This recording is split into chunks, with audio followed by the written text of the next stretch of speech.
So, i-clarify lang natin, no? Walang TRO na lumabas, so tuloy na tuloy bukas itong hearing, impeachment hearing kay Sara Duterte, tama ba? Tuloy na po ito. So I think we are 12 and a half hours away from the 10 a.m. Schedule. So talaga pong wala na makakapigil.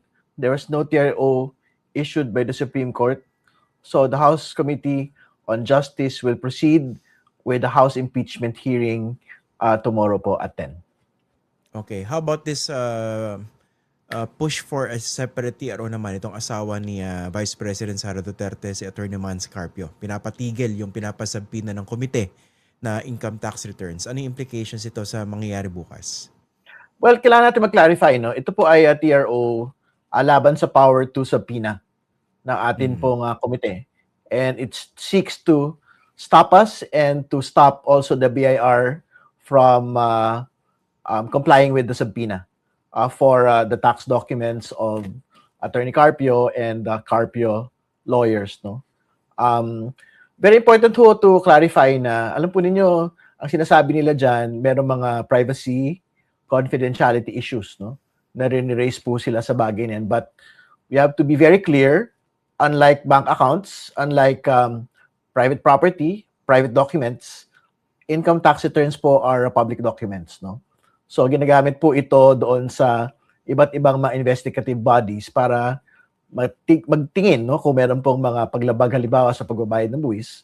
At isa din ho ang House Committee on Justice at ang Kongreso po mismo doon sa pwede hong magsabpina ng mga dokumento po, public documents katulad po ng mga ITRs in pursuit of our role po in the impeachment process, particularly on questions relating to unexplained wealth and SALN violations of the Vice President na buwabagsak doon po sa betrayal of public trust or culpable violation of the Constitution ng mga impeachable offenses po stated against the Vice President. Okay, pero for the record, nag-comply na ba, let's say, yung BIR dito sa pagpuproduce ng ITR na pinag-uusapan natin? Hindi ko pa ho na-check, no, from the committee itself, but we will check tomorrow kung nag-comply na po yung BIR. But again, unless meron pong TRO against it, no, our expectation is dapat nasa lamesa na po ng House Committee on Justice ito pong mga dokumento na ito by tomorrow. Okay, kasi inis ka baka naman moot na yan kung nakapag-produce na yung BIR, no? At naisabit na sa committee ninyo. Unless pwede pa siyang ipahinto para sa presentation during the actual hearing. Tama ba? Well, titingnan ho natin, no? O ano pa ho yung mga implications of it. But alam po niyo, dapat hindi ho mag-issue yung QCRTC, no? Na kahit anumang TRO against it. Kasi alam po niyo, these are similar remedies that had been sought by the Vice President and by allies of the Vice President at the level of the Supreme Court.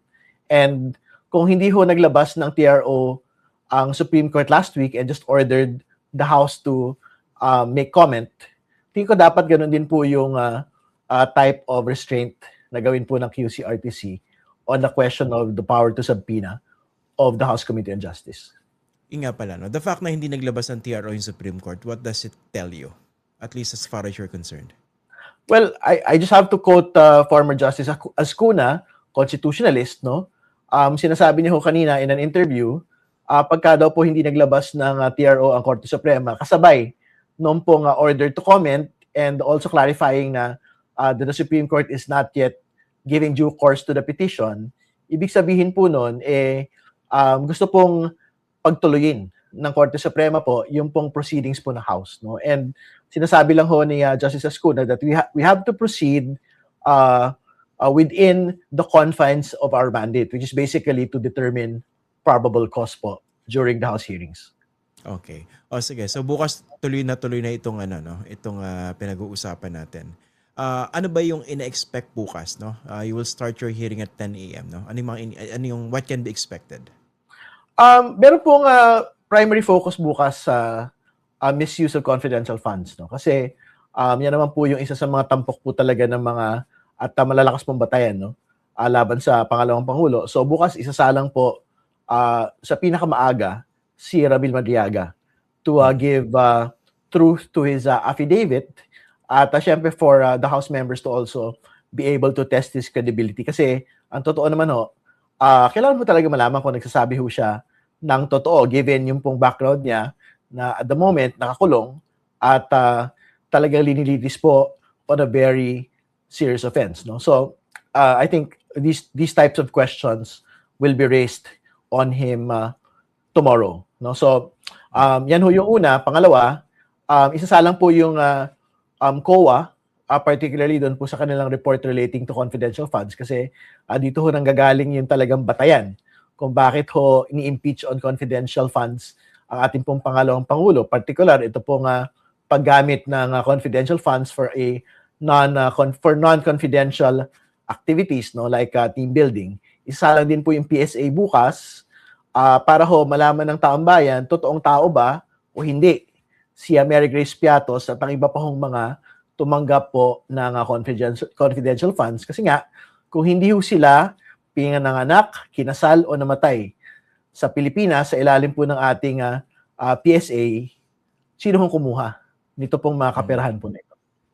Yan po yung ilan sa mga inaasahan ho natin bukas, no, with a focus on confidential funds. And the committee will decide tomorrow kung we will cross over na po to the other grounds, no, and other issues such as yung pong threats against the president and yung pong unexplained wealth.